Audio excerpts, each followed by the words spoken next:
You ever board a flight, thinking it's just another boring trip? You know the drill. Settle into your seat, maybe grab a drink, zone out for a while. But out of nowhere, something happens that turns your average flight into a drama you didn't expect. That's exactly what happened to me one afternoon. I'm Rachel Adams, the head of Cloudway Airlines, but that day, I was simply a traveler in business class, trying to get through some work before a meeting. I walked into the cabin, found my seat, and noticed something odd. It wasn't that people were staring because they recognized me. It was because of the man sitting next to me. This guy had spread himself across both of his seats like he owned the entire row. His bag, his jacket, papers, all of it took up the space. And to top it off, he was giving off that "don't you dare mess with me" vibe. Before I could even sit down, he threw a blanket over 2 seats, blocking my spot. "I need this whole row," he said, with a voice that made it clear he wasn't asking. There was something about his tone, like he wanted a fight. And when I calmly showed him my boarding pass, he barely even acknowledged it. "You've got the wrong seat," he grumbled. "People like me get to take up this space." Something inside me clicked. The air shifted, and it felt like everyone in that cabin was holding their breath. It wasn't just about a seat anymore. It was about respect.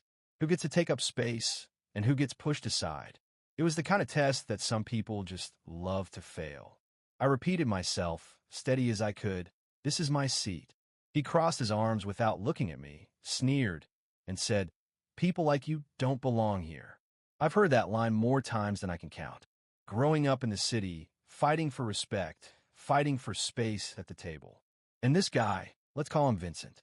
He was the type that surrounded himself with enough power to believe he could do whatever he wanted. Vincent was a big deal. A CEO of a multinational finance company, used to getting what he wanted, used to people bending to his will. And now, he was trying to do the same to me. I knew I couldn't back down. "Look, Vincent," I said, making sure he knew I wasn't just some passenger. "I've asked you nicely to return my seat. I expect the same respect for everyone on this plane that I'm showing you." He laughed. It was loud enough for everyone to hear. "Respect? You don't even know what that means," he scoffed. The cabin got quieter, the tension thickening. More phones were coming out. It wasn't just my fight anymore. It was everyone's. And that's when Vincent made his mistake. Instead of getting louder, I just smiled. "You know what?" I said. "Let's see how this plays out." That's when everything changed. A woman across the aisle spoke up. "Wait, aren't you Rachel Adams, the CEO of Cloudway?" Just like that, all eyes were on me. Even Vincent faltered for a second, but then he tried to play it cool, saying he didn't care who I was and that I wouldn't get away with this. But you know what it's like to watch someone realize their usual tactics aren't going to work? It was happening in real time. I didn't argue. Instead, I sat back, my hands folded, waiting. The power dynamic shifted, and it wasn't about yelling or getting louder. It was about standing my ground quietly. I pulled out my phone, sent a simple text to my team, "Activate Operation Skyfall." Within seconds, the Wi-Fi in his part of the cabin went down. His phone, his connection to the outside world, went completely dead. No texts, no calls, no backup. He started to panic, fumbling with his phone, glaring at me, trying to show how inconvenienced he was. But it was clear he was losing control. Minutes passed. Vincent's usual bravado started to crumble. Finally, he snapped, yelling, "I'm getting off this plane now." The entire cabin gasped. But the lead flight attendant, Chris, stood firm. "Sir, please sit down. We're under travel restrictions right now." Vincent's temper flared. He threatened legal action, tried his "don't you know who I am" routine, but no one was impressed. That's when things took another turn. A middle-aged woman, someone I had never seen before, stood up. "Look at you," she said, pointing at Vincent. "You're the one causing the trouble. You're the problem here." For the first time, Vincent realized the entire cabin was against him. He was no longer just facing me. People started nodding, agreeing with her. It was like the whole room had turned on him. And instead of apologizing, Vincent just got louder and more obnoxious. The woman pressed on. "You don't even have the decency to apologize. You're making a scene for no reason." Now, the room was alive with quiet nods of approval. Vincent, face flushed, realized he was completely outmatched. That's when David Mitchell, our VP of operations, walked in. He didn't make a big show of it, just a calm presence, the kind of person who didn't need to raise his voice to get respect. "Vincent," David said firmly, "return to your seat now, or we'll be forced to take further action." For a moment, Vincent hesitated, but he knew it was over. With a grunt, he slumped back into his seat, defeated. The whole cabin watched a silent victory in the air. After that, things took a turn. Phones came out again, but this time, it wasn't to record me. It was to record the downfall of a man who thought he could get away with anything. Within hours, the hashtag respect Rachel was trending, with people sharing the story of how power and arrogance were taken down, not by force, but by standing your ground. Vincent's reputation took a hit. His investors started distancing themselves. His company ousted him from the board, and he was left with nothing. Meanwhile, I went back to Cloudways headquarters and set the wheels in motion for real change.